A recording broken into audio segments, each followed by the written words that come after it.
Perkembangan kota Surabaya berawal ketika kedaulatan atas Surabaya diserahkan sepenuhnya kepada VOC melalui perjanjian antar Gubernur Jenderal Belanda Van Imhoff dengan Raja Pakubuwono II dari Mataram pada tanggal 11 November 1743. Sejak saat itulah Surabaya terus berkembang menjadi kota metropolitan seperti sekarang.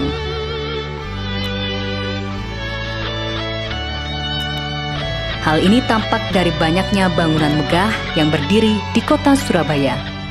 Mungkin saat ini tidak banyak orang yang tahu bahwa beberapa bangunan yang ada memiliki nilai dan cerita sejarah.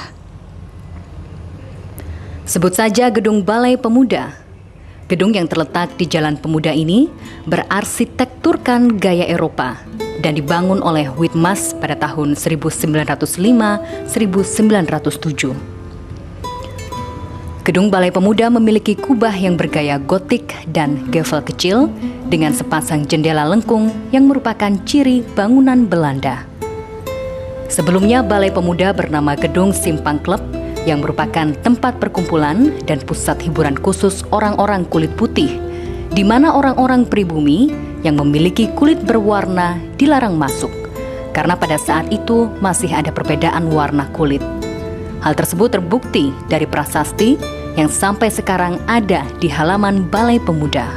Nah, ke sana itu ke Balai Pemuda itu yang itu menjadi satu tempat berkumpulnya orang-orang kulit putih, berdansa gitu kan. Kemudian main checkers, main apapun bentuk permainan kala itu ya, tidak ada biliar atau bowling. Tepatnya di situ. Nah, kala itu tidak diperkenankan orang pribumi untuk datang dan masuk. Kawasan tertutup bagi pribumi dan hanya untuk orang-orang kulit putih ketika sudah muncul agen dilarang masuk. Dan pada tahun 1945, arek-arek Surabaya berhasil menduduki Gedung Simpang yang kemudian digunakan sebagai markas PRI, Pemuda Republik Indonesia. Pada tanggal 12 Desember 1957, Gedung Simpang diserahkan pada Dewan Pemerintah Daerah Kodia Surabaya yang kemudian berganti nama menjadi Balai Pemuda. Gedung bagian barat Balai Pemuda pernah mengalami pemugaran, tapi tanpa adanya perubahan bentuk pada tahun 1979 sampai 1980. Meski taman yang dulu menghiasi halaman Balai Pemuda yang sekarang menjadi lahan parkir, sampai sekarang pun bentuk bangunannya masih terlihat seperti aslinya. Seiring perkembangannya, Gedung Balai Pemuda sekarang digunakan sebagai tempat pameran atau kegiatan seni lainnya dan sekaligus menjadi kantor UPTD.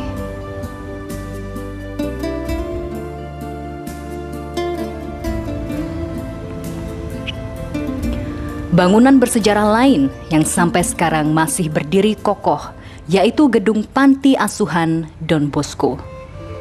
Panti asuhan ini dibangun pada tahun 1937. Bangunan ini mulai berpindah fungsi menjadi benteng perlindungan setelah diduduki oleh Belanda pada saat Perang Kemerdekaan. Pada saat itu, para penghuni asrama untuk sementara mengungsi. Setelah sekian lama, panti asuhan ini diduduki tentara Belanda dan kekuasaan atas Indonesia, khususnya Surabaya, diserahkan kepada pihak Jepang. Panti asuhan ini menjadi tempat perlindungan dan markas tentara Jepang.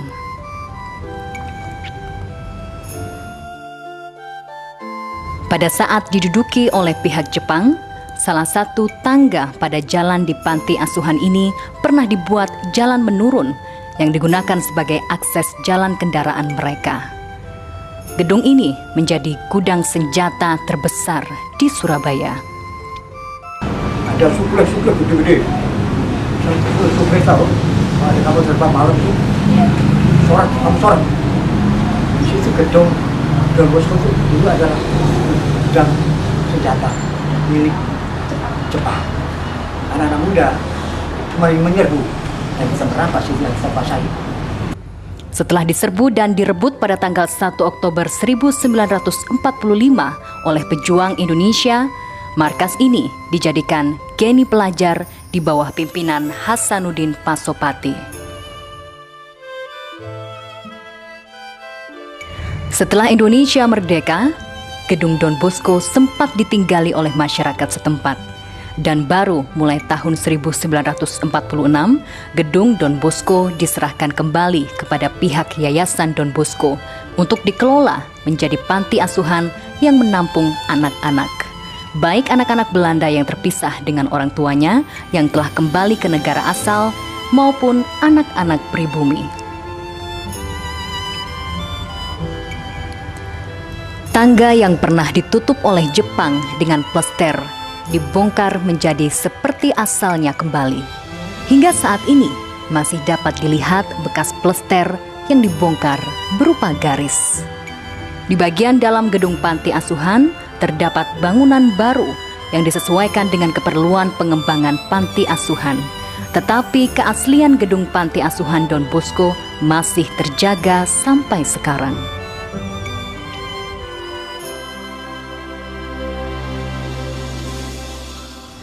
Tidak jauh dari letak panti asuhan Don Bosco, ada gedung sekolah dasar Don Bosco yang memiliki cerita sejarah yang hampir sama.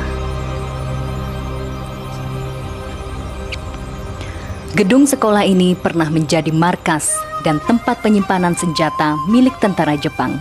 Dan di depan SDK Don Bosco terdapat bunker yang sekarang sudah tertutup oleh semen. Seturut perkembangan sekolah, beberapa bangunan dan gedung baru dibangun di dalam kawasan sekolah. Tetapi gedung asli peninggalan bersejarah masih tetap dipertahankan sampai sekarang. Gedung Balai Pemuda, Panti Asuhan, dan SDK Don Bosco merupakan gedung bersejarah yang menjadi contoh cagar budaya kota Surabaya. Sungguh disayangkan apabila kita sebagai masyarakat Surabaya tidak mengetahui hal tersebut. Terlebih bangunan-bangunan tersebut masih terlihat oleh mata kita.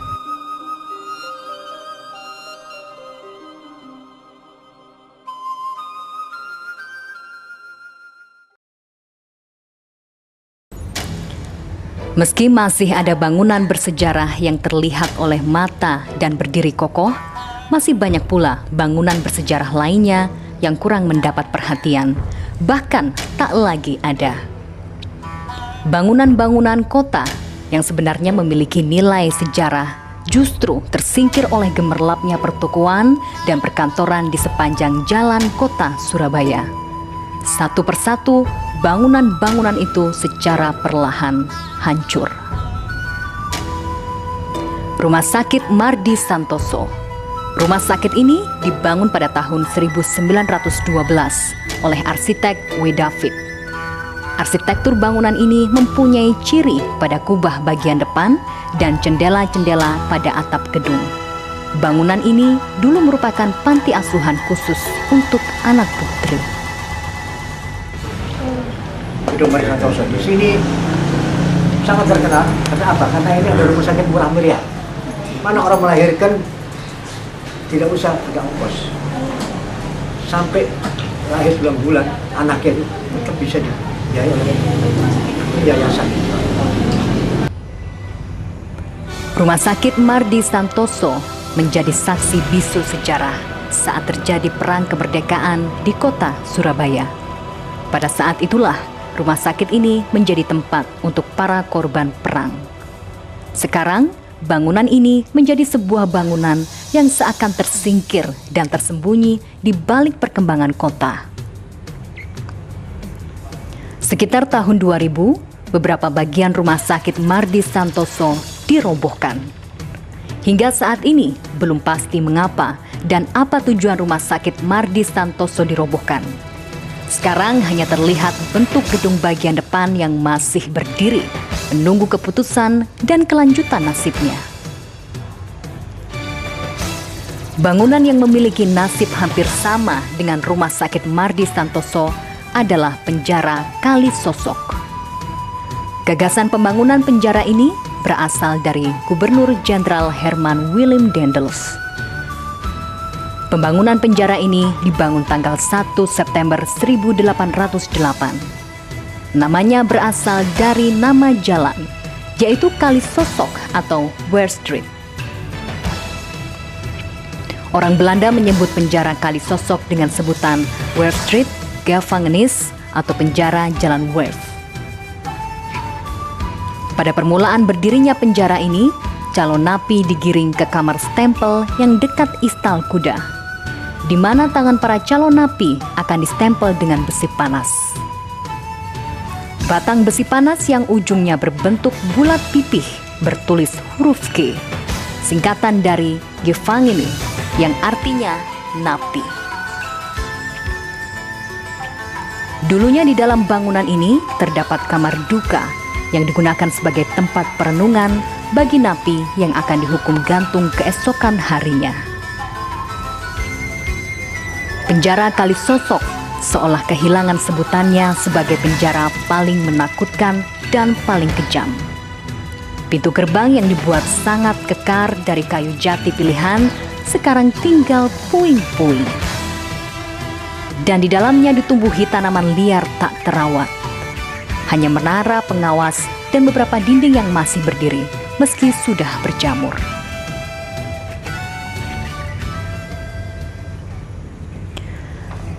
Bila kedua bangunan bersejarah tersebut hanya tinggal puing-puing, ada bangunan yang lebih tragis nasibnya. Bahkan cerita sejarahnya hampir tak lagi terdengar. Rumah Sakit Simpang. Rumah sakit yang kini telah menjadi sebuah plaza. Rumah Sakit Simpang atau Rumah Sakit CBZ dibangun sebelum tahun 1900. Rumah Sakit CBZ menjadi tulang punggung kesehatan pada masa tersebut.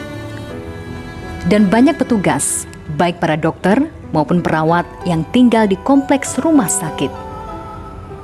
Selanjutnya, pemerintah kolonial Belanda menetapkan rumah sakit ini sebagai rumah sakit yang mengatasi masalah kesehatan di Surabaya. Dari tahun 1890, rumah sakit ini menjadi rumah sakit militer dan untuk warga kulit putih. Itu rumah sakit RSUP. Cuma Belanda namanya CBZ. Centrale Burger Ziekenhuis. CBZ. CBZ itu setelah kemerdekaan kita beri nama RSUP. Memang banyak pahlawan kita, sukarelawan kita yang mempertahankan kota Surabaya, Rakyat Surabaya itu banyak yang masuk situ. Dimasukkan Ya, situ. karena tembak, tembak, ya ada yang mati, ada sih nggak nutupi, sudah tahu situ sudah mati ya. Di samping sebagai rumah sakit militer, rumah sakit Simpang ini berfungsi pula sebagai rumah sakit pendidikan untuk para mahasiswa kedokteran NIAS, Netherlands Indies Arts and School, yang didirikan pada tahun 1913. Dengan adanya sekolah tersebut, rumah sakit CBZ Simpang menjadi lebih maju dan berkembang dengan datangnya para ahli dan pendidik serta peneliti kesehatan. Pengajar tak lagi dari bangsa Belanda saja, tapi juga dari bangsa Indonesia. Salah satunya adalah Dr. Sutomo. Selanjutnya, rumah sakit ini digunakan sebagai rumah sakit umum pusat. Dari tahun 1952 hingga 1954, setelah penyerahan kedaulatan dari Belanda ke Republik Indonesia pada tanggal 7 Agustus 1950, sebagian besar apa yang ada di Rumah Sakit Simpang pindah ke Rumah Sakit Dr. Sutomo di Jalan Dharma Wangsa dan diserahkan oleh Angkatan Laut Kerajaan Belanda kepada Angkatan Laut Indonesia Serikat. Setelah itu pada tahun 1987, Rumah Sakit Simpang dirobohkan. Sekarang yang terlihat adalah sebuah bangunan pertokoan yang megah. Ya, Surabaya Plaza. Satu lagi, bangunan bersejarah telah hilang. Seolah kalah dengan sebuah pola hidup modern yang tak lagi peduli dengan sebuah cerita sejarah. Pada saat ini, penghancuran bangunan bersejarah di Surabaya masih berlangsung dan berubah menjadi wajah baru. Dengan perlahan-lahan tapi pasti, penghancuran cagar budaya akan mengubah ciri khas suatu kota. Sebuah cagar budaya menjaga identitas, kekhasan, kehormatan, dan ingatan.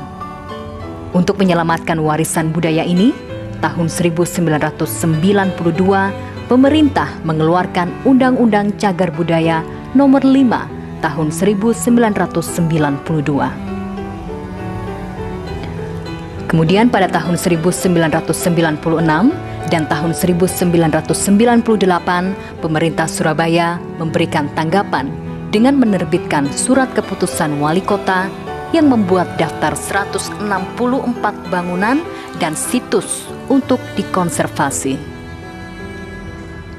Meskipun demikian, seperti telah disinggung sebelumnya, penghancuran cagar budaya Surabaya masih tetap ada.